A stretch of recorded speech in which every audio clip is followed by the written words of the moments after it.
We have the variation order number 977-17, 87 Greenway Crescent to begin with. This is a public hearing. It's called to order at 7 p.m. on May the 8th.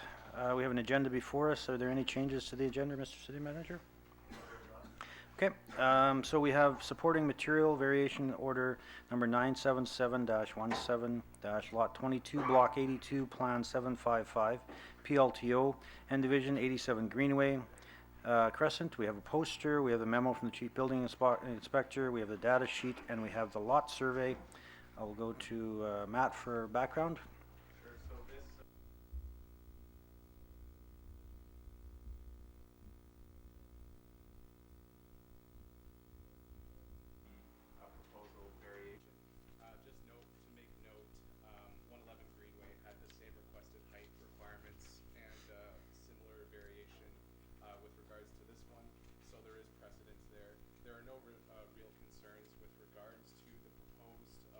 Variation of the garage.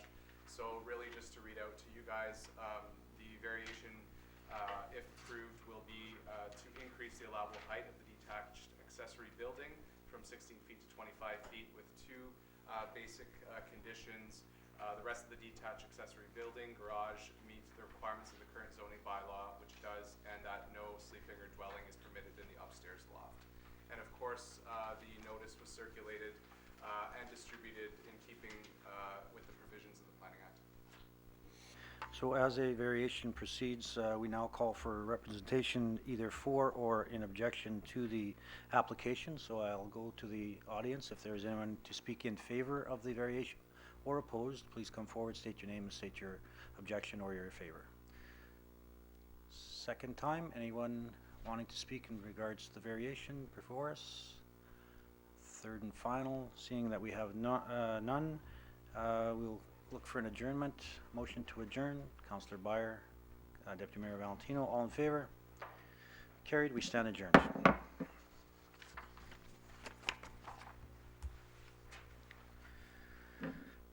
We now call the regular meeting of council to order at 7:03. This is for May 8th. We have an agenda before us. Are there any changes to the agenda, Mr. Septelli? No, there's not. Thank you. I need a motion to approve the agenda as presented. Councillor Beyer, Councillor Smook, all those in favor? Carried unanimously. Thank you. Next, we'll go to general inquiries. Before I call anyone forward, there was a question asked at the last meeting. Mr. Chong asked a question in regards to utility costs. I have an answer for that. The utility admin costs for 2017 were water $709,438 and sewer $709,803 for a total of $1.419241 million. In the breakdown of that, which you asked, the breakdown about $450,000 covers 100% of the wages of the benefits and benefits for the utility clerk, the utilities tech, the assistant director of public works, and the labor costs for weekly and quarterly utility readings. Other utility costs at 100%, such as advertising and other ancillaries. The remaining $932,000 is a transfer from operations to the utility, and within those $932,000, that covers 10% of the total cost of wages and benefits for the city manager, the chief financial officer, interdepartmental mail, personnel, communications, community development, safety, as well as printing, copying, annual safety software costs, and audit. 27% of the public works costs for public works admin, wages and benefits. For the director, memberships and training, leases, utilities, office supplies, public works, so tools, janitorial, professional services, and 67% of all costs for sidewalk repair and maintenance. So that's the breakdown of the admin costs that you asked about at the last meeting. I can provide you a copy of this after the meeting. Okay. Thank you. So at this point, I'll call forward anybody who wants to come forward and ask a question. Please come forward, state your name, and ask your question. Okay. He's the senior man, his seniority. Mr. Mayor, my name is Chu Chong. Everybody knows. You just mentioned something about that cost breakdown also involves city manager. I have a question down here which is interesting. On page 3 of your budget, okay, chief administrative officer and staff, almost $1.2 million last year. Okay, that means the other water utility, water and sewage, money not enough to pay the city manager that involved in, we still have to involve $1.2 million? Because this is another cost down here. Just to explain, we have an operating budget and we have a utility. And the $930,000 that I spoke to briefly is a transfer from the operating budget to the utilities. The utilities is funded by the water bills that are paid by over 4,000 users of the facility. So it's not a matter of adding money to a line item, it's a matter of transferring costs, whether they're either recognized in the operating budget or they're recognized in the water and utility budget. And that's the transfer that I explained. Okay, let's put that aside. Now, second question. On page 1, you have a surplus of $2 million. They call the net operating surplus. But on the second page, you also have an accumulated surplus of $2.8 million. How come got two surplus? For that, there's an operating surplus that, and I'll go to Mr. Septelli for a deeper explanation. But basically, at the end of the calendar year, we operate from January 1st to December 31st. Once the revenues and expenses are balanced and a surplus is realized, then there's a process that kicks in. I'll go to Mr. Septelli to talk about surpluses. The surplus that was identified, which was identified as part of the financial plan, when the financial plan was brought forth for approval on second and third reading on April the 24th. And really, which was identified as part of that process, a large part of that surplus had to do with RCMP monies that were allocated. City of Thompson has 38 members of the RCMP, of which we have to budget for on an annual basis. Depending upon the actual number of members that are utilized over the year, it can be under that 38 members. So in this case, it was, and based on that, the surplus was the money that was allocated at the start of the year. And as the discussions that were around the table on the 24th, that surplus was put into general reserves. So now we have money in the bank, right? Very good. My third question. On page number 3, you have a budget of $143,000 for roof maintenance, which is a labor cost. And then the material cost is $107,000. I wonder why these budgets are so small as compared to the legal, which is a lawyer cost, is $245,000. So I guess. So in other words, you fix a couple of potholes, game over, not enough money. No, that's again, that's an opinion being offered, but basically you're picking a line item and comparing it to another line item. And so basically we have an operating budget this year. Let me finish. This year in 2017 we have an operating budget of roughly $32 million, of which all of council goes through that process and allocates the funds as required in each department for their operations. And so those are the numbers you're seeing in the plan that we've submitted. To compare one to the other, you're comparing apples to oranges. And so you can't put up a lawyer's fee versus whether you fix a pothole or not. That's not a fair comparison. Actually, it's not apple and orange. It's apple to apple because it's cost, right? Expense. So I'm talking about expense. Identified expenses. One is a legal fee expense and one is a road maintenance expense. Okay, Okay, thank you. thank you. Other questions? Please come forward, state your name and ask your question. My name, John Bailey, Welcome. the 7th Sentinel East.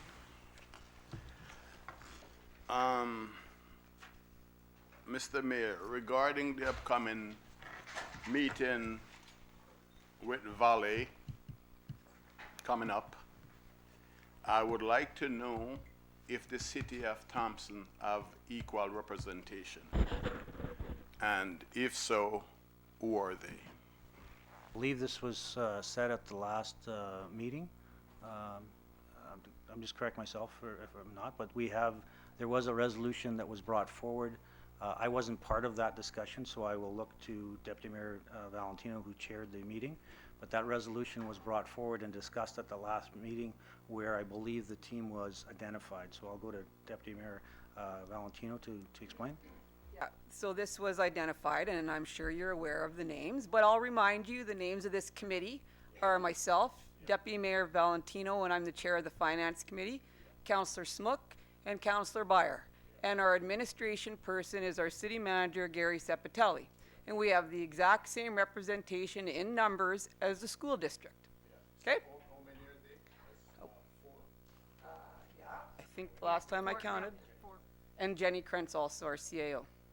They participate in it at any time, or? No. Where, yeah? Let me make this clear. I just answered your question. The members of the city on this committee are myself, Kathy Valentino, Councillor Smook, Councillor Byer, City Manager Gary Sepitelli, and our CAO, Miss Jenny Krentz. Okay? Easy, I'm just asking the question. Take it easy. Yeah, so you said, okay, so the mayor won't be participating in it. I'm just asking a question, yeah. Yeah. And the questions come through the chair. I've asked Deputy Mayor Valentino to respond to what was discussed at the last meeting. Directly to your question, no, I won't be involved. Thank you. I have a comment. And my comment in regarding 5 City Council.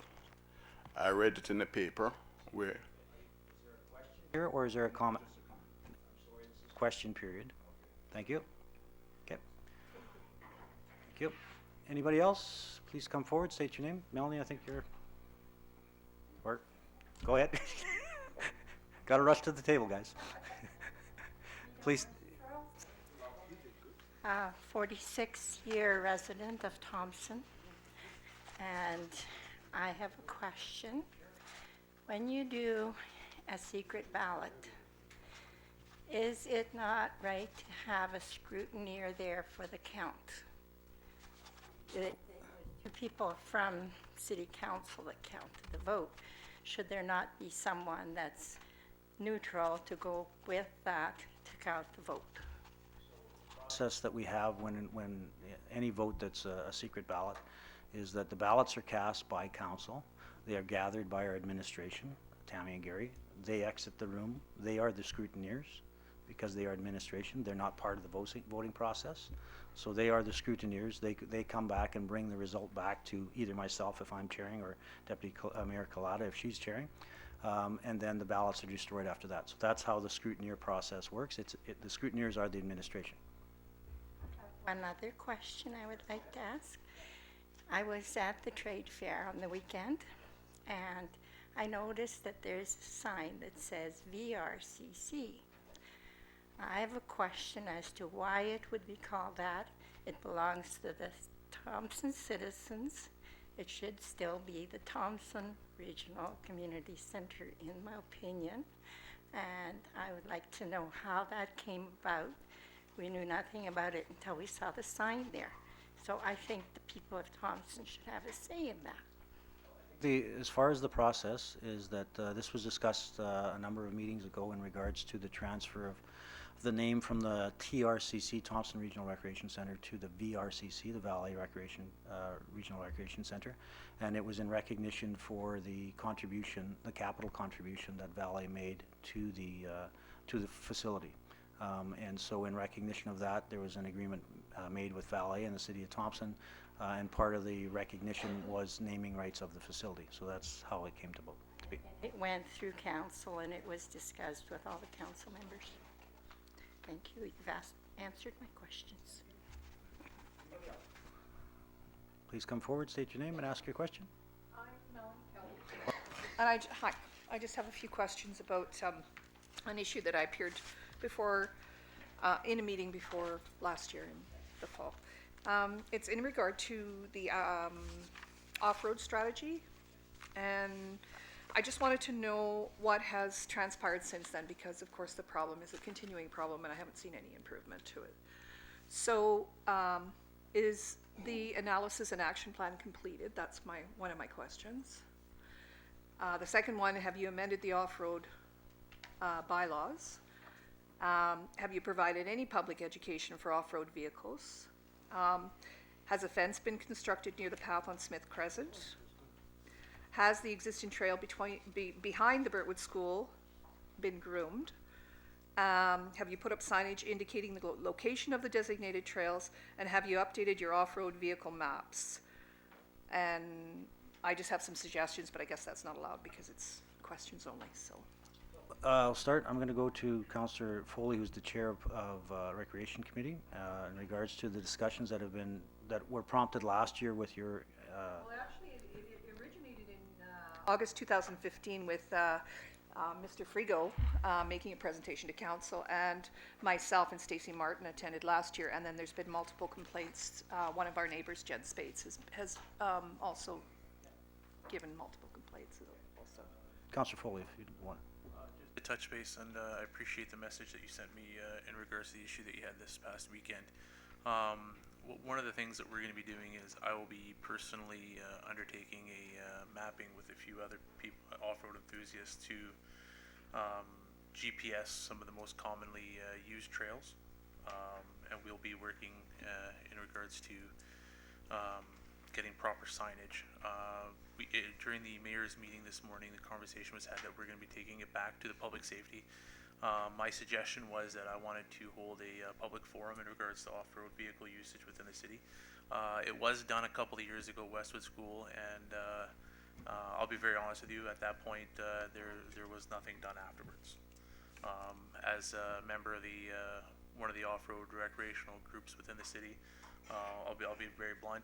A lot of it was just dumped on us to kind of fix the problem, but that's not what our group was responsible for. I've also had conversations with this morning with Kevin Lewis and Colby argue with the RCMP in regards to going a step further and having a meeting with people, larger group, to discuss ATV safety and stuff like that. There is, absolutely, and I'm a huge advocate for off-road safety, and I love the fact that we live in a community where we can enjoy these vehicles. And with the photos that were provided during this weekend's incident, although you can't identify the said person, however, you can still have the conversation because the identity of the person who owned the machinery was made present. So absolutely. The safety of the children and the pets in the area, and us walking to get our mail in the field, and all of that kind of stuff. I'm very upset by it for the main reason that the trail, the avenue that was used by these off-road vehicle motorists was inappropriate due to the fact that a couple hundred feet to the other direction was an actual off-road trail. So, and The questions that you were asked, and thank you for discussing what was discussed at the Recreation Committee. But I just want to come back to the actions since last year, since the presentation was made, and there was an attempt to publicly educate ATV users and snowmobile users. Okay. So through the Facebook pages and also the website. I mentioned it a number of times during the mayor's report at the end of the meeting for Shaw TV. I know that Councillor Foley's been an advocate, and every chance he gets to speak to it, he does. It's raised regularly at the mayor's meeting as the events occur, and it was regularly discussed at Public Safety and at the Recreation Committee.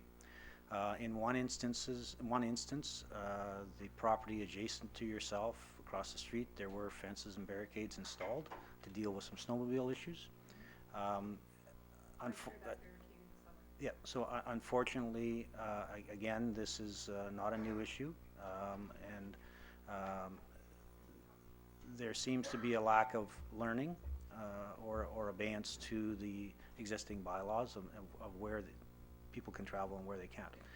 The ultimate, and as Councillor Foley spoke to, we don't want to get to, but the ultimate is an outright ban of both off-road vehicles and snowmobiles in the city limits. We're hoping not to get there, but continuous actions like this that causes safety issues and property damage pushes us towards that. So we will be, as Councillor Foley spoke to, we will be undertaking again a public education process. We hopefully will hold a meeting with the users of the equipment to ensure that they understand the rules of the road and the safety concerns. In the specific instance from this weekend, we were able to, through assistance, provide the identities. They will be, if they haven't already been passed on to the RCMP, who will have a visit to have a discussion in regards to the safe operations of vehicles like that. So with that, I'll just go back to Councillor Foley just to that when you do see instances like this where anybody using an off-road vehicle is doing it in a dangerous manner or an illegal manner, it's very important that you actually call the RCMP. After having conversations, they got back to me that there were no reported calls this weekend from the RCMP. So it's. I could call you, I could call them 3 times tonight. I mean. But at the end of the day, it's the old saying, the squeaky wheel gets the grease. If you do not call the RCMP to report illegal activity, the RCMP aren't going to just assume that something's happening in that area. So if it's an ongoing issue, whether it be increased patrols in that area or other strategies, it's the same thing when we're dealing with snowmobiles in the winter. Unless people are calling conservation or people are calling RCMP, they don't know where the high trouble areas on these trails are, so they don't know where they should be setting up their speed traps or their alcohol checks and so on and so forth. So if you got to call 10 times, I encourage you, call 10 times, and it'll get the action from the RCMP. But if When I call them, do I need to go down and fill out a report every time I call them? I don't think so, no, you Like that's. do is for your name and your address. Try and take a picture of that too, so I can forward that to them as well. But I mean, yeah. Or the operator. The difficulty, as it was discussed this morning at the mayor's meeting, is with the safety equipment that some wear, the helmets and the suits, it's tough to identify who they are. So if there's an identifying serial number, license plate, and that's available, then the RCMP can follow up with an actual visit, because then they can run the plate or run the serial number from that perspective. It might be proactive if you got together with the RCMP and did a blitz of education. Have you done that? Yeah, oh, you have, okay, yeah. Frustration, I understand your frustration. It's a frustration from our perspective as well, because we are consistently providing opportunities for improvement, understanding that at the end of the day, we have a bylaw in place that if we choose to amend the bylaw and not allow them in city limits, that's where it'll go. And as Councillor Foley mentioned, why would we go that way when we live in northern Manitoba and we have this great wilderness around us to take advantage of? So it's frustrating on both parts, absolutely. It's the safety issue I'm most concerned about. I mean, obviously the property damage until they break through my barrier now, which they did last summer too, but I mean, that's, and the big, like I've seen 5-year-olds unattended, you know, like that's just looking for trouble. It's unsafe. I have a point of order. Can I point of order? Yeah, I do. What she just said, yeah. That barrier that Melanie says is hers is on her property, but it is actually a City of Thompson construction barrier thingy and tape, safety tape. So her barrier belongs to the City of Thompson. And I think the City of Thompson should start taking responsibility for this issue. As Peter and I have brought this up in 2014, and so far what you've done is very nice, but it has not worked. There's now been an accident, and Peter wrote out 11 suggestions that could have been done easily 2 years ago, have not happened. There's now been an accident, and you seem to want to just keep ignoring the issue or bring it further to a place where nobody wants to go, where we could put a fence at that block, we could block off that path. There's all kinds of other things, I'm not going to go on about them, but this was all discussed at the public safety meeting 2 years ago, and now Melanie has to put up a barrier that actually belongs to the city of Thompson. It is not her barrier. It is city of Thompson property, and this is now a city of Thompson problem, not just an ATV problem or a public safety problem. This is now a city of Thompson problem. Agreed, and we are trying to address it, and we have addressed individual situations. That's how the barricade got there in the first place. So, just, Are you going to reseed Melanie's grass, her and her husband's grass, because that yard has been all torn up for 2 years now? Because the city of Thompson has allowed this to continue. The city of Thompson should be paying for her property damage. And that's my question. Is the city of Thompson looking at paying to reseed her boulevard? I don't see us doing that. But, again, we will continue to move on this issue, and as I stated, it's as frustrating for you as it is for us. At the end of the day, we don't want to get into the legislation that ultimately bans them. So from that perspective, whether you put up 100 fences or 100 barricades, if people don't obey the rules of the road, if people are continuing going on the roadway or acting unsafely, we need a change in behavior, not a change in physical structures or that. We need a change in behavior. That field is not a designated trail, and clearly the roadway is not for traveling on, it's across only, with a licensed vehicle and an age-appropriate driver. Yeah.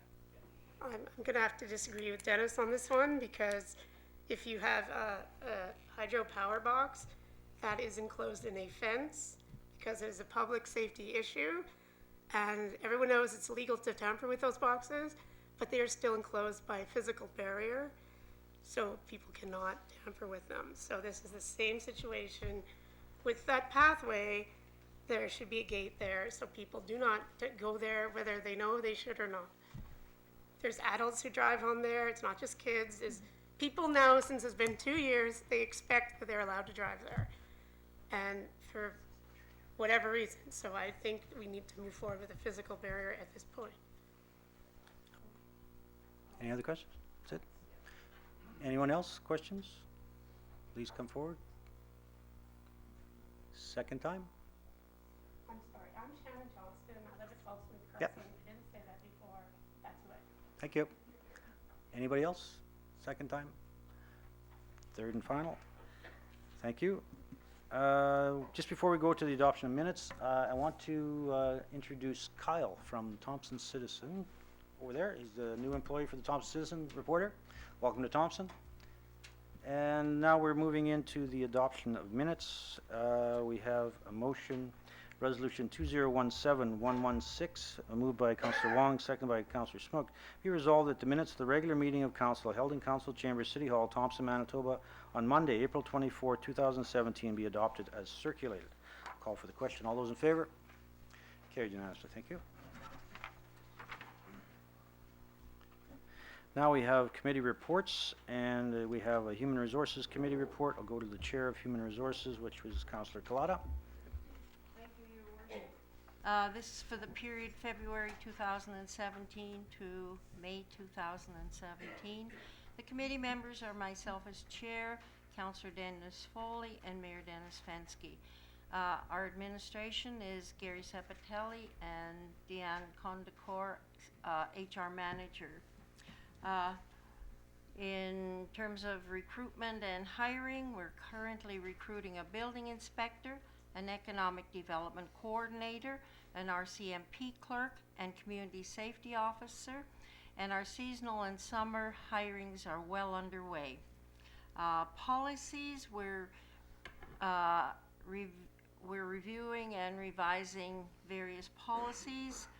Return to work, collaborating with union leaders to review and update our city's return to work program, including the return to work policy. There's various labor relations and grievances and grievances, etc., taking place. That's my report for the 3-month period. Administration, anything to add? Council, any questions of the report? Seeing none, we'll receive for information. Thank you. We're now moving into correspondence. We have a letter from Robert Giz, President and CEO of Canadian Wireless Telecommunications Association, in regards to Recycle My Cell in Manitoba, and we have a letter that's attached in the package.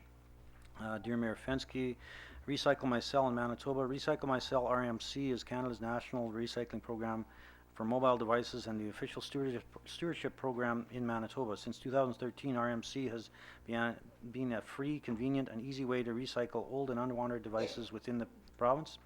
The program is organized by the Canadian Wireless Telecommunications Association, CWTA, and the partners with wireless carriers, handset manufacturers, and processors, as well as other interested parties such as cities, towns, and local waste management organizations. RMC's goal is to minimize the number of cell phones entering Canada's landfills.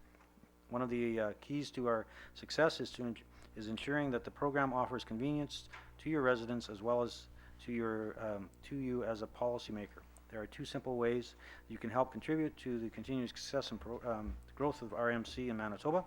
One, provide information to residents. RMC currently has 115 drop-off locations within Manitoba in communities both big and small. Of these, 8 operate in town halls, municipal buildings, local waste management centers, and recycle depots. Each location accepts used or unwanted wireless devices, regardless of make, model, or condition. By entering their postal code at the recyclemycell.ca, residents are able to find the drop-off locations closest to them. In the event the residents are unable to visit one of our drop-off locations, they also have the option to print a prepaid mailing label and mail their device through Canada Post. Our website also includes information about deleting personal information from wireless devices, provides answers to frequently asked questions, and highlights various programs operated by our partners. A designated email address and toll-free number are supplied. Exists to field questions from consumers and government. Be happy to provide you relevant information and RMC logos should you wish to include this on your website or your communications with your residents. We also have brochures that outline program which can be provided at your request. Number 2, host a drop-off location in your municipality. RMC encourages your participation in the program as means to provide improved access and convenience to cell phones at recycling in your community. Drop-off locations can be hosted virtually anywhere. Becoming a drop-off location is quick and easy via our online tour located on our website. Once registered, we will provide you with the materials needed to run the program free of charge. These materials include posters, table cards, brochures, a town news bulletin about your involvement, our official participation logo, and prepaid shipping labels for your full collection boxes. We would be pleased to answer your questions that you may have about the program or how you may participate, and they have a contact of Navneet Bhandari, program coordinator, and phone and email is provided. Best regards, Robert Gitz, President, CEO, Canada Wireless Telecommunications Association. Questions or administration, anything to add? Just to indicate, I mean, obviously, is that we have a number of locations currently for recycle of batteries. So I think this one here is to refer this to the Thompson Recycle Center and enter into discussions with them to determine the most appropriate locations to undertake the Recycle My Cell program. Council, any questions or comments? Deputy Mayor Valentino? Yeah, I would hope that the Thompson Recycling Center takes this project on, because I know for myself at home, we have lots of extra cell phones laying around that are broke and not working. So I think it would be good for our whole northern region if we become a depot for these recyclable phones. Questions or comments from council? Thank you. We'll receive for information. Next up, we have a letter received from Via Rail in regards to the national changes to Via train rail operations affecting Thompson. The subject, this is to Northern Manitoba community leaders. The subject is national changes to Via train rail operations affecting Thompson, Manitoba. I wish to advise you that Via Rail has implemented a national pre-boarding baggage procedure for passengers and their belongings in an effort to intercept, whenever possible, any object or product that could endanger passengers and employees. I'm writing this letter to advise you of the changes that Via will be making it to its train operations, which will take effect across Canada. As provided for under the Railway Safety Act, the National Baggage Search Policy is intended to enhance passenger and employee safety and security at Via Rail. This policy complies with various acts and railway regulations to ensure that passenger rights are fully protected. Via operates the tri-weekly train service between Thompson and local communities. Like all train services across Canada, Via endeavours to provide a safe and comfortable travel experience for all of our customers. During community meetings, I have raised the subject of passenger safety and advised you that consumption of personal alcohol on board its trains is prohibited. In addition, VIA does not allow any person who is intoxicated to board or travel due to safety concerns. In the last 3 months, there have been a number of unfortunate incidents where customers have consumed their own alcohol on board VIA's trains. This resulted in assaults against VIA employees and other passengers. In order to ensure the health and safety of all passengers and crew, VIA will implement its national pre-boarding baggage policy effective Monday, May 8, 2017. This will affect Thompson and involve all economy customer carry-on baggage. The national policy provides that in the event that alcohol is found in a customer's carry-on baggage, the customer will have the option to check their bag and or the alcohol or the customer may choose not to travel with VIA on that date. To ensure this process functions smoothly, we ask the customers arrive in the station 1 hour prior to train departure. This will help VIA to ensure an on-time departure of its trains. Thank you for your cooperation in this regard. Sincerely, Michael Wolke, General Manager, Regional Services. We'll go to administration for anything to add. Council, any questions or comments? Councillor Smook. Yes, it's going to be an interesting policy because they don't even move the train up to load the people right now until half an hour before departure. When I checked with the staff, they didn't think there was going to be any addition of staff, and we only have a ticket agent and a baggage agent right now, so I'll let you know the progress, how it makes out up here. Any other questions or comments? Seeing none, we'll move to the next letter from Bruce Holmes, Regional Forester, Manitoba Sustainable Development, in regards to protecting your community from wildfire. The letter is to Mayor Fensky and Council. Fire Smart, protecting your community from wildfire. The City of Thompson is a desirable place to live as it is located in the magnificent boreal forest in northern Canada. What makes the boreal forest so attractive, however, also makes it hazardous. The boreal forest is nothing more than a source of fuel for wildfire. Every year, tens of thousands of Canadians who are placed in evacuation notice or evacuated from their homes and places of work because of the risk of wildfire. Currently in the City of Thompson, Deputy Fire Chief Mike Bourgon, Fire Control Officer Shauna Courts, and Regional Forester Bruce Holmes have completed a local Fire Smart representative training workshop. Fire Smart Canada is a national organization that assists communities and individuals in preparing for the threat of wildfire. This program is designed to encourage local self-organized groups of neighbors to implement solutions for wildfire safety by engaging and supporting homeowners and community leaders and others in shared efforts to protect people and property from the wildfire. I encourage Mayor and Council to review the attached pamphlet, Becoming a Recognized Fire Smart Community, and show support for the City of Thompson becoming Fire Smart. Please visit the website for more information on Fire Smart Canada and the Community Wildfire Preparedness Programs. Yours sincerely, Bruce Holmes, Regional Forester, Northwest Region. Go to staff for any support on that. Indicate, I mean, obviously this letter is that we are aware, our fire department is aware of the program. We currently have the city's emergency plan, which identifies some of the issues, but I would recommend that we forward this correspondence to the Public Safety Committee for action. Thank you. Duly noted. Deputy Mayor Valentino. I went to their trade show booth this weekend, and I was greatly interested in this, and I'm actually thinking of you, Melanie, on Smith Street, because what they actually do is they will come and like assess your property, if you say your tree line, and tell you what are good shrubs or what kind of trees you should cut down if there's ever kind of a wildfire or anything. And they'll even come to your cabins. So I'm thinking of Rita's here, but like, so I asked if they would come to our cabin and they'll do a walk around and they kind of grade you on a scale of and give you advice on what to do if your property is around trees and stuff. And you can become a champion for your area. And then it kind of enhances what the City of Thompson's offering as being a part. So I asked if it was directly related to the Fort McMurray fires.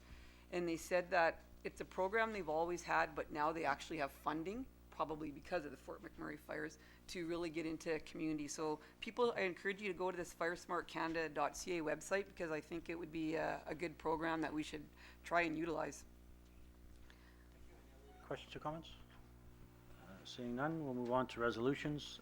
We have a resolution, motion to rescind resolution number 2017096, the purchase of 2 units, new 2017 3/4 ton 2-wheel drive regular and double cab trucks. This is resolution 2017117, moved by Councillor Wong, seconded by Councillor Foley.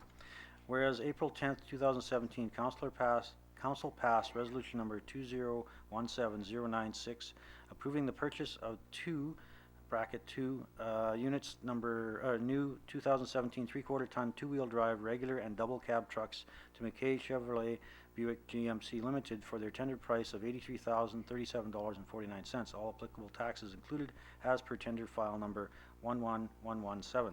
And whereas on April 24, 2017, a written notice was brought forth by Councillor Wong to rescind resolution number 2017096, now therefore be it resolved, the council rescind resolution number 2017096, being a resolution to award the purchase of bracket 2 units number 2017 new 2017 3/4 ton two-wheel drive regular and double cab trucks to McKay Chevrolet Buick GMC Limited for their tendered price of $83,037.49, all applicable taxes included, as per file number 11117. I'll go to administration for support.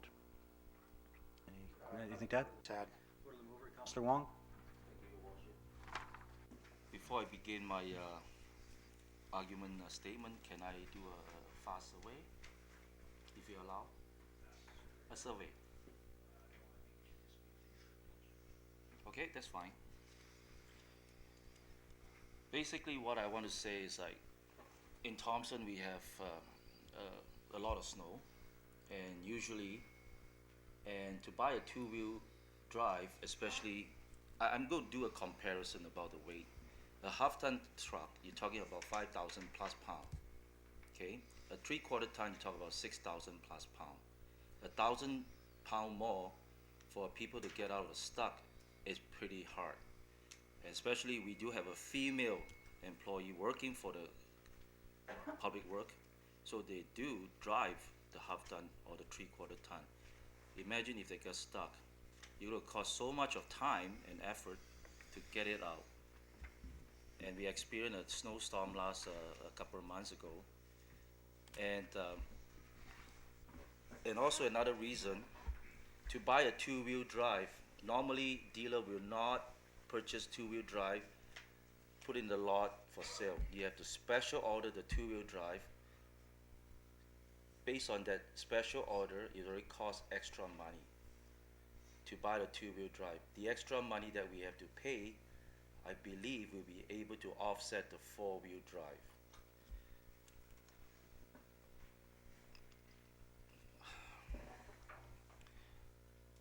I think I will be stopped for now.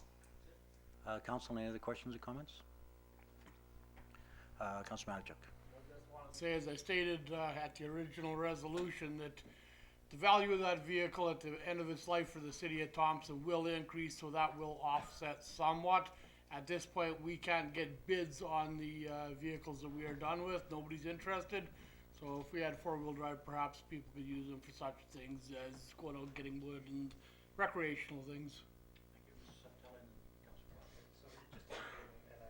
I mean, obviously, I would defer as well to Wayne Kaversky, the Director of Public Works, which has a lot of the background on our past practices of when we purchase fleet vehicles. The one thing I would just say, I mean, obviously, is that as part of the budget process that council is involved in for a number of months for the 2017 or any other year that a budget is put forth, a number of months, and part of that process is going through each capital project that's put forth and discussed as to that the quality and merits of that capital project that's put forth, and council approves the capital plan. So what has happened here, council has on January the 3rd of 2017 approved the capital plan that was put forth to them, both the capital plan for a general capital and capital plan for utility. Both resolutions were passed unanimously by council, approving the capital plans that were put into place. As part of that process, obviously, because that approval was given by council, administration goes out and tenders the projects as approved by council. In this case here, it was tendered, it was approved, brought to council and approved on April the 10th. Subsequent to April the 10th, our purchasing agent had issued the purchase order to McKay Chevrolet Buick GMC and identified them on April the 13th of this, and really notified them on April the 20th after the PO was drawn up on April the 19th. So the purchase order was given to this company and to undertake the provision of these two vehicles.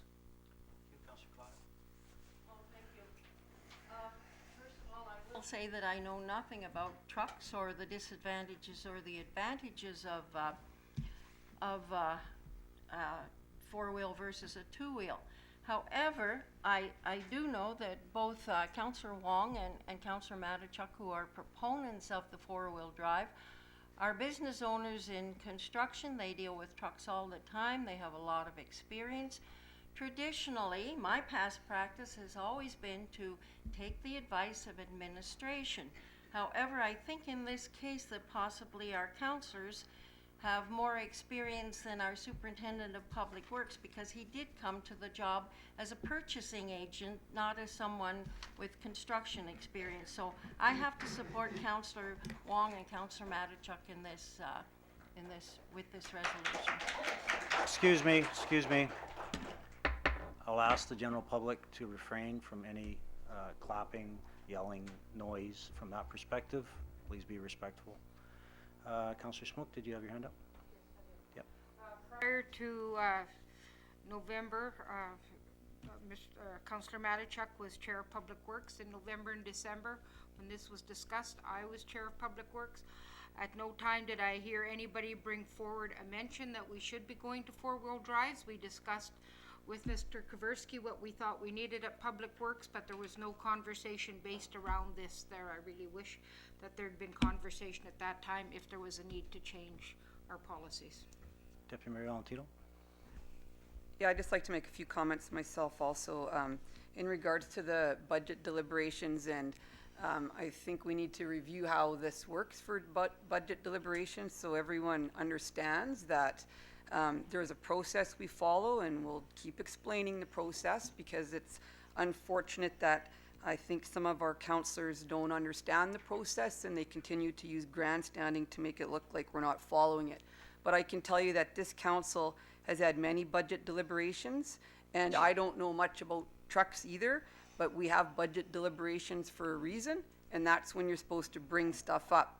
And just so the public is aware, this council has deliberated the budget on October 19th, November the 1st, November the 8th, December the 3rd, December the 7th, December the 8th. As City Manager Sepatelli said, this capital plan was voted on in these council chambers, and it was voted on unanimously. And these trucks were a part of that capital plan at that time.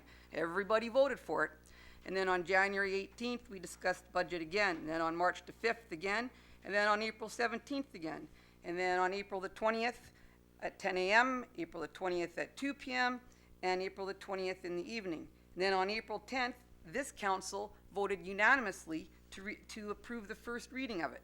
And now all of a sudden we got to go on the radio and we have to have some grandstanding to say we don't want these trucks for 6.5 months. And I take great disrespect that there's a comment made about a female employee not being able to do the same work that a male would driving a two-wheel drive vehicle.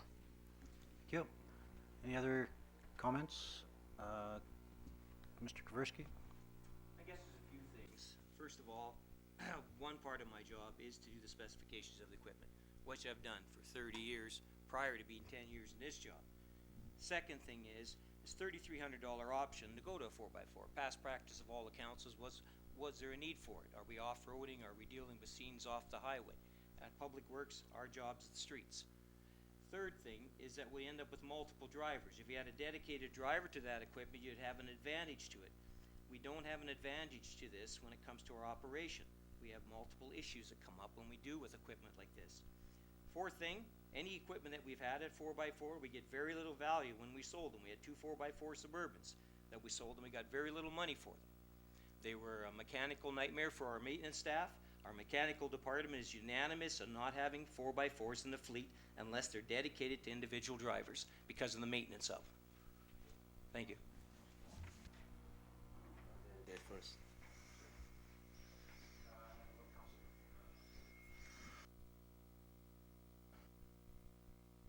last 8 years working in the automotive industry, specifically in the service portion of it.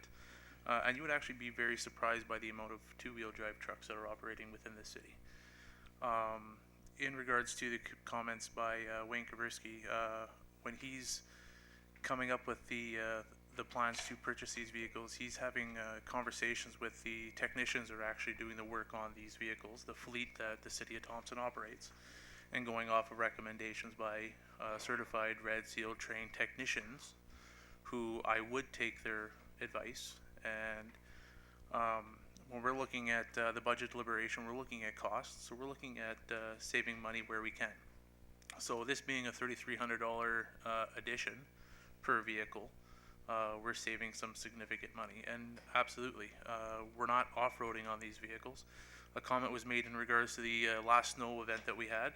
Well, I'll tell you, darn near pretty much every four-wheel drive vehicle was in the same position as every two-wheel drive vehicle was. These vehicles are meant to be driven on the road, not in the ditch, not in the mud, and not off trails.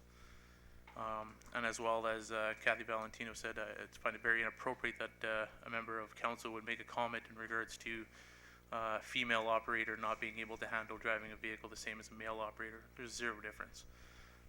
Also, PO has been made, the deal's been signed. We can't say we don't want these vehicles. It's a done deal, it's a purchase, and we would face legal ramifications if we decided that we didn't want to go forward with this. So here we are, and that's all I gotta say. Councilor Byer. Well, everything I was going to say I wrote down, and everybody else seems to have covered it, so I won't take up anybody else's time, but basically, well, no, I will. Yes, we have discussed this. We did have a chance during budget to discuss vehicles specifically, and the conversation between four-wheel versus two-wheel never came up then. I also take exception to comments about females and their ability to operate equipment, whether it's a truck or not. The cost to maintain a four-wheel is greater than a two-wheel, and although I'm not a mechanic and don't own a fleet of vehicles, my husband is a mechanic, or has been, and he has told me many times, whenever you have vehicles that are operated by more than one operator, you're always going to have problems. You go with your most basic vehicle you can to make it easier to maintain. And the other thing I was going to mention, the word is or the order has been made for these vehicles. If we were to cancel those orders now, it's going to cost us more, and if I'm not mistaken, the amount of the penalty would be greater than the amount to purchase the 4x4. Councilor Ellis. Support of the administration of the City of Thompson, and in terms of the Director of Public Works, you know, I accept his recommendation, and it's been deliberated by this council. I voted for to purchase these vehicles, and I'm not changing my vote. Councilor Wong. While we're sitting here with a high-level decision, not a parenting skill. Thank you. And I did provide the opportunity. I tried to table it at that time, and I have Councillor Marachak, Councillor Byer, Councillor Kalada support that tabling. The tabling tool is for us to reconsider what are we buying. But this is another chance that I'm trying to provide. In life, we always like to have a second chance to go back and correct our mistake. But this is the chance that I'm providing.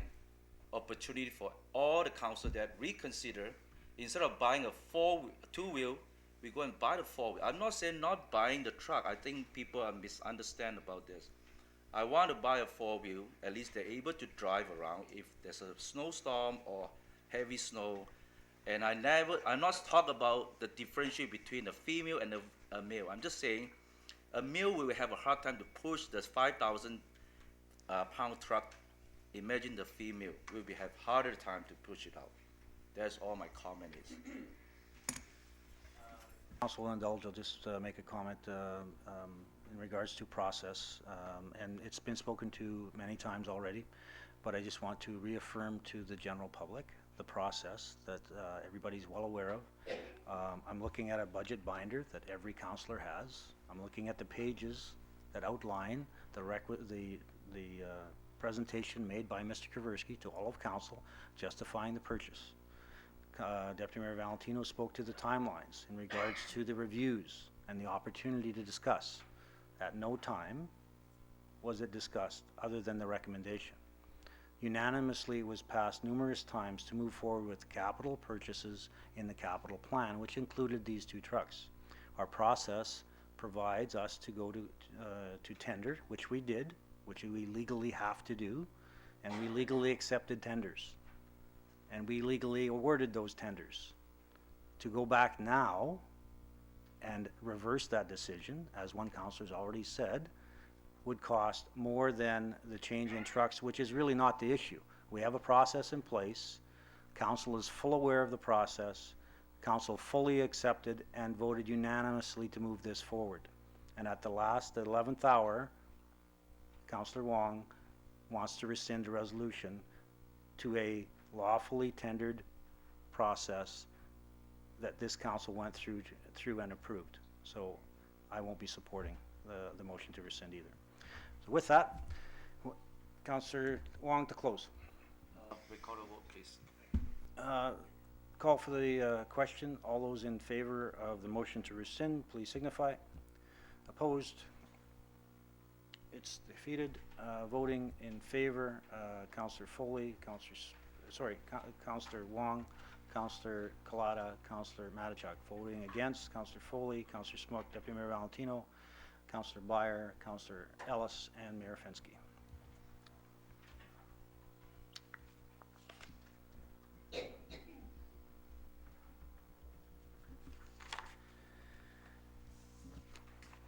Next, we have a resolution to approve a variation order of 977-17-87 Greenway Crescent, Resolution 2017-118, moved by Councillor Ellis, second by Councillor Byer.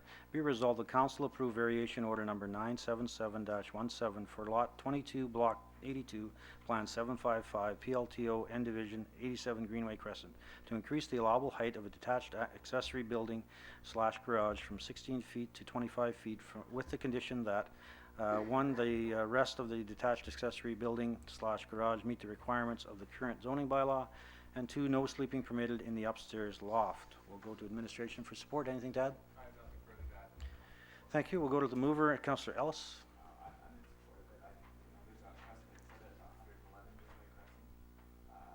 I'll be supportive of this resolution. Council, any other questions or comments? Deputy Mayor Valentino. I'll be supporting this also. I think it's great for some of our homeowners to take the initiative to make improvements like this. Call for the question. All those in favor? Unanimous. Thank you.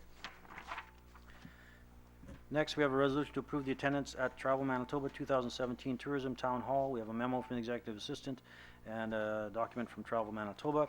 The resolution 2017-119, moved by Councillor Smook, seconded by Councillor Ellis. Be it resolved, the Council approve the attendance of Councillor Byer at the end of the at the Travel Manitoba 2017 Tourism Town Hall in Winnipeg, Manitoba on May 25th, 2017. And be it further resolved that the attendance at this event be borne under the terms and conditions of bylaw 1897-2013. Administration, anything to support? That's included in council's package. The costs for the attendance of Councillor Byer to this event just over $1,000. Thank you. Councillor Smook as the mover. Anything to add? Council, any questions or comments? Seeing none, call for the question. All those in favor? Carried unanimously. Thank you. Next, we have a resolution to approve the attendance at the Provincial Municipal Justice Advisory Committee meeting. We have a memo from the Executive Assistant. Resolution 2017-120, moved by Councillor Ellis, seconded by Councillor Byer. Be it resolved, the Council approved the attendance of Mayor Fensky at the Provincial Municipal Advisory Committee meeting in Winnipeg, May 26, 2017. And be it further resolved that the attendance at this event be borne under the terms and conditions of bylaw 1897-2013. Go to administration for support. Memo from the Executive Assistants, really the cost for Mayor Fensky to attend this $767.51. Thank you. Go to the mover, Councillor Ellis. Thank you. Council, any questions or comments? Seeing none, call for the question. All those in favor? Carried unanimously. Thank you. Next, we have a resolution authorizing administration to enter into a contribution agreement with the province of Manitoba for the purchase of a handy van. We have a contribution agreement with the purchase of a handy van, and we have a memo from the city manager. Resolution 2017121, moved by Councillor Smook, second by Councillor Byer. Whereas the City of Thompson has applied for financial assistance under the Public Transit Infrastructure Fund, PTIF, to purchase a handy van for $125,000. And whereas the City of Thompson has received approval from the Government of Manitoba on March 31st, 2017 for the purchase of a handy van. And whereas the purchase of a handy van will be cost shared with the Government of Canada, $62,500, Province of Manitoba, $31,250, and the City of Thompson, $31,250.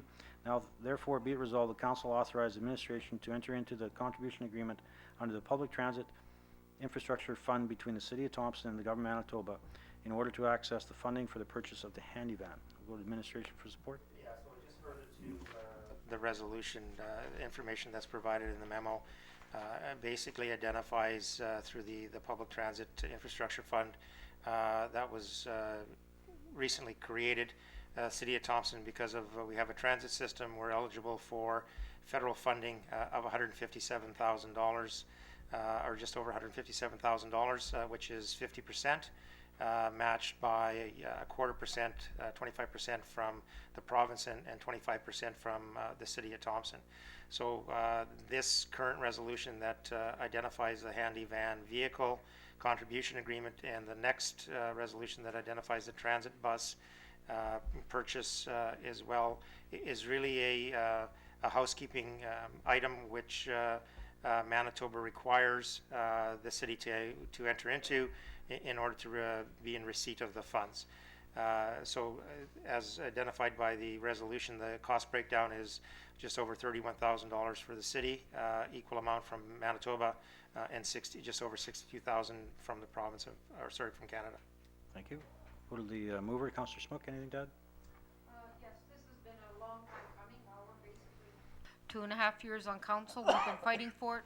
But in the end, we were able to cost share $95,000 that won't be going to our taxpayers. Thank you. Council, any other questions or comments? Deputy Mayor Valentino. What kind of a timeline are we at? Like if we sign this, can we get the tender out, or how does it work? Because it's so desperate. The tender currently is out. It closes very shortly. So that process is already in place. This is really the housekeeping aspect of signing the agreement, and then once the agreement is signed, is the province will release the funds as per the agreement. Okay, thank you. Other questions? Councillor Magic. I have 2 questions on this. First, is this a gas engine or a diesel engine? I believe it's a gas engine, but I'm not totally up to speed as to sort of what the specifications were in the tender that was out. The Director of Public Works may know as to, okay. I'd have to check into it. I believe it's a gas, but I can confirm that. Is 2-wheel drive or 4-wheel drive? Thank you. Any other questions? Sorry. Okay. Call for the question. All those in favor? Carried unanimously. Thank you. Next, we have a resolution authorizing administration to enter into a contribution agreement with the province of Manitoba for the purchase of a transit bus, and we have the contribution agreement for the purchase of the transit bus. Resolution 2017122, moved by Councillor Smook, seconded by Councillor Byer. Whereas the City of Thompson has applied for financial assistance under the Public Transit Infrastructure Fund, PTIF, to purchase a transit bus for $400,000. And whereas the City of Thompson has received approval from the Government of Manitoba on March 31st, 2017 for the purchase of a transit bus. And whereas the purchase of the transit bus will be cost shared with the Government of Canada at $79,621, Province of Manitoba $39,810, and the City of Thompson $280,569. Now therefore be resolved that Council authorize administration to enter into the contribution agreement under the Public Transit Infrastructure Fund between the City of Thompson and the Government of Manitoba in order to access the funding for the purchase of the transit bus. Go to administration for support. Yeah, so just to indicate, I mean, obviously the formula that was identified initially with the Canada paying 50%, the province and the city paying 25% each. Really, there's a cap on it because the federal contribution overall to the city is $157,000. So out of that $157,062 was allocated to the Andy-van vehicle, so which is the 79,000 remains out of that 157. So really the lion's share of the purchase of a transit bus would come from the city. And just to sort of qualify, I mean, obviously is that the transit bus is subject to the 2018 budget approval process. Thank you. Go to the mover, Councillor Smook, and Yeah, I think as in all equipment, it becomes renewable. Right now, when something happens to our transit buses, we're paying an extra $800 a day. If we have a transit bus that just goes down for 5 days a month, which sometimes if it's a major thing, it's a lot longer than that. So if it goes down for 5 days a month, for 12 months, that's $48,000 every year we're just throwing away out, just extra on our transit fees. So I think this will, like I said, be another year away for purchase. I think it's a good idea, and there could be other funding come forward before then. Council, any other questions or comments? Seeing none, call for the question. All those in favor? Carried unanimously. Thank you. We're now moving into the mayor's report. This is for activities April 25th to May the 8th. Along with Councillors Ellis, Collada, and City Manager Septelli, we attended the Volunteer of the Year reception on April 27th, 2017, along with administration staff as well. I want to thank them for putting the event together, and to the successful Volunteer of the Year, Ms. Joan Dawson was the recipient. Attended the Provincial and Territorial Contract Management Committee meetings in Regina from May the 2nd to May the 4th. This is the national committee that I'm part of in regards to the provincial and territory representatives at the Deputy Minister level and ADM levels, as well as 2 municipal reps, myself from Manitoba and a gentleman from Surrey, BC. This is in discussion with the RCMP contract that we have as a City of Thompson with Public Safety Canada and the RCMP. We also were able to tour the RCMP depot in Regina. It was very interesting to see. They currently have 30 troops of 32 people each in each troop that they will be graduating in 2017. It's very much like a university college campus. They have a number of classroom sessions. They also have the live firing range, the electronic firing ranges. They have the electronic driving simulations for vehicles. They have the live hard surface track for pursuit and reversing and high-speed maneuvers in vehicles. They also have the daily regiments and tradition of the Sergeant Major's parade, which we were able to watch 4 troops being paraded with the RCMP band. Issues that are facing the RCMP nationally, we spoke earlier in the question period. We have 38 officers assigned to the City of Thompson. We can range anywhere from 31 to 38. Manitoba is experiencing an 8% vacancy in RCMP positions. One of the issues is pay. RCMP nationally used to be the employer of choice. Now there are other agencies, for instance, the Vancouver City Police, the OPP, the Quebec Sûreté, other large centers, Montreal City Police, that are paid higher than the RCMP, and they are actually poaching RCMP officers.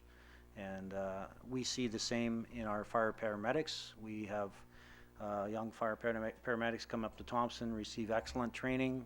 Because we're a dual service, they're trained in both fire paramedics, and City of Winnipeg, City of Brandon, City of Saskatoon, and others snap them up as fast as we can. It's an unfortunate reality that we are faced, but it's also an unfortunate reality that the RCMP are faced nationwide. So there is an ongoing recruitment process from that. They have settled a 3-year dispute in regards to wages, and that goes back to 2015. They are in the process of having a national union for the RCMP, and that will be moving forward. And so from that perspective, again, I am the first one to say, and I will always say, the RCMP is our police force of choice. They do an excellent job for us, and they face daily daily issues, not only in their work, but from a political and bureaucratic perspective as well. So we certainly support the 38 officers and the support staff and commanding officers that are in our detachment as well. The weekly Thompson 2020 conference calls continue. There'll be one tomorrow morning. The monthly water treatment plant meetings continue as well. Various committee meetings were held, Development Review, Finance and Administration, Legislative and Intergovernmental Affairs, and Public Works and Infrastructure. I have one mayor proclamation, which is MS Awareness Month. This is the mayor's proclamation. Whereas multiple sclerosis is a chronic, often disabling neurological disease, Canada has the highest rate of MS in the world, with estimated 100,000 Canadians living with the diagnosis, and there are approximately 3,500 persons with MS residing in Manitoba. And whereas the Multiple Sclerosis Society of Canada, Manitoba Division funds MS research, offers programs and services to people with MS and their families to enhance their quality of life, plus educates the public and health professionals about the disease. And whereas multiple sclerosis is an unpredictable disease, currently there is no cure, but each day researchers are learning more about what causes MS and are zeroing in on ways to treat and prevent it. And whereas the Multiple Sclerosis Society of Canada Manitoba Division is not a recipient of government funding, and the success of defeating the disease relies wholly on the efforts of funding generated through our efforts to fulfill the Society's mandate. Now therefore, by the virtue of an authority vested in me as Mayor of Thompson, I hereby proclaim the month of May 2017 as MS Awareness Month in the City of Thompson, and this is signed by Mayor Dennis Fensky, dated in Thompson, Manitoba, this 28th day of April 2017. A couple other things. The Norplex pool is now open. Just a reminder that regular hours for the most part are in place, with the exception at the end of the evening. We normally open till 10 p.m. We'll be closing at 9 p.m. So just to any regular users of the pool should be aware of that. And with that, I will go to councillors to report on functions they attended on behalf of the City of Thompson. I'll go to Councillor Beyer first. I'm sure Deputy Mayor Valentino will speak more on it, but several of us attended the opening of the chemo unit at the Thompson General Hospital. And it's a beautiful unit, and it's got input from cancer patients. And it's wonderful that we have this. I do want to express, I guess, some dissatisfaction. Although the Carey, Lowe, and Newell families were mentioned from the dignitaries, they were not invited to this. Those families put in a tremendous amount of effort in fundraising at a very difficult time in their lives. And so I just would like that recorded. Also attended on Saturday evening the 50th anniversary of Lambert's in Thompson, Lambert's business decorating. It was also Morris Lambert's 83rd birthday. It was a very special event. It's not often that you get to celebrate 50 years of a family business, and it's not just 50 years of business, it's 50 years of contribution to the community. If anybody was at the trade show and you saw the huge poster boards full of pictures and newspaper clippings and souvenirs and everything else, you'll see that the Lambert business and the Lambert family have been involved in Thompson on just about every level, whether it's part of a volunteer club, whether it's contributing to Winterfest. It's just there, and it's really nice to be able to be part of honoring that business and that family. And of course, along with other councillors, we were at the trade show this weekend, and would like to thank Casper, our communications, Casper Antochewski, our communications director, for putting all the time into that booth. So, thank you. Valentino? Yes, the city was invited to attend the chemo ward, and I brought greetings from Mayor Fensky on behalf of the city. And also in attendance was Councillor Wong, Councillor Smook, Councillor Clada, Councillor Matchek, Councillor Ellis, and City Manager Sepatelli were there also. Later that day, I attended the Knights of Columbus, and I gave greetings there and handed out the medal presentations. I have a newfound respect for those Knights of Columbus guys and how much work they do putting that event on. and also to all the volunteers and the teachers and stuff. Even though I hear there was a lot of controversy, it was on a Wednesday. It went over very well. Westwood School was the winning school this year. And on May 4th, I did the City Beat radio show, and the only reason I want to mention that is because we had talked about it on the radio, but I asked a question about potholes and snow removal. And I said, only in Thompson, Manitoba can you have a question about potholes and snow removal in the same interview. So kind of had a little chuckle about that. On May 5th, I provided greetings at the Northern Faculty of Social Work, University of Manitoba graduation. There were 8 students that graduated this year, and I believe they were from the PA, Nelson House, Norway House, Split Lake, and from Thompson. So that was a really great afternoon. And then on May 5th, I also worked at the City of Thompson Trade Show booth and at the Manitoba Games booth. Kind of did both, and Manitoba Games were up to, I think, almost 200 people of volunteers that had signed up already. So it was an overwhelming success. And then on May 6th, I also worked at the trade show for the City of Thompson, and I also would like to recognize Casper for putting in a long weekend there. You did a good job. We learned things maybe we shouldn't do and things that we should do, but I think it was a good thing for us to do as city councillors and for the city. Thank you, Councillor Smook. Yes, about the only thing I did this last 2 weeks was attend the trade show. But I just want to commend especially Councillor Clada, Councillor Byer, Councillor Ellis, Deputy Mayor Valentino, and myself. Between us, we worked the Boreal Discovery Center, we worked the City of Thompson, we worked the Seniors Housing, we worked the Chamber of Commerce, and the 2018 Winter Games. And I really think if our other 3 councillors that weren't able to attend this year, if they would have been there, there was lots of positive comments and a few negative comments that we should act on.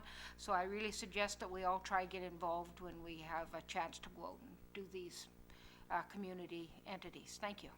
Councillor Ellis. I attended the day of mourning service on behalf of council on the April 28th. It was organized by the United Steelworkers Local 6166. It's to remember those who have died or were injured at the workplace, and also to remind us to work towards more health and safety measures so that everyone that goes to work comes home safely at the end of the day. And also, this is the 25th anniversary of the Westray Mine disaster in Nova Scotia, so that was significant. Councillor Wong. Yeah, just a clarification. I did work at the recycle center. I've been giving out a lot of recycle quiz to the kid. I educate what to recycle, what not to recycle. Thank you. On Saturday, April 29th, on behalf of the city, I gave greetings at the opening ceremonies for this 2017 Relay for Life. Just want to say that the turnout was absolutely phenomenal, and the money raised was, I think, above and beyond even the expectations that we had as a community. A lot of hardworking people who spent, some groups spent the full year fundraising just for this event. Just kind of just goes to show that regardless of the amount of money you raise and the work that you do, there was a close friend that had passed away due to cancer since then, and the heroes that were at that Relay for Life, the survivors, and all the work that they've done to help people out and console and to share their life experience is really appreciated. It was a very well run event. Any other comments? I'll go to Councillor Claudia first. Thank you. Everything I attended has been covered by other councillors, but I wanted to pay tribute to one of our senior citizens. Sylvia Hukaluk celebrated her 91st birthday last week, and she still gets up on a ladder and cleans out her eaves troughs and shovels her driveway, and I think she's just remarkable. So I wanted to wish her a belated happy birthday. And then Councillor Byer. Yeah, I just think we'd be remiss if we didn't thank CHTM for putting on the trade show. It is a great add-on to our community, and all the volunteer organizations and out-of-town people that have come and enjoy Thompson. It's an absolutely great weekend, and everybody just goes out of their way to make it a wonderful experience for the visitors to the show. Thank you.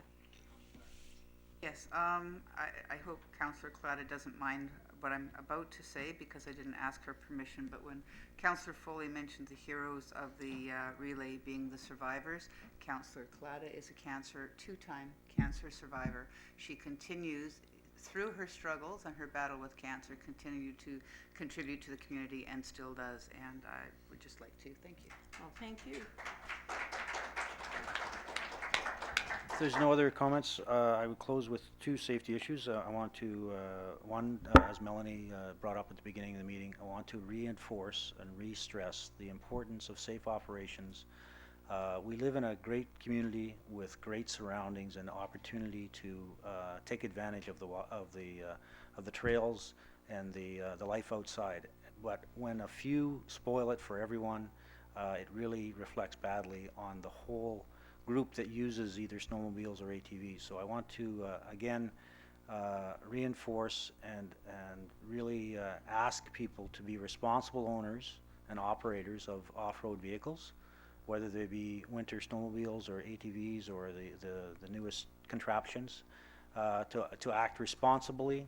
As parents, it's against the law to have someone under the age of, I'm going to go to Mr. Foley, 12 or 13 to operate by themselves, 14, and they have to, if they are under 14, they have to be in your eyesight at all times.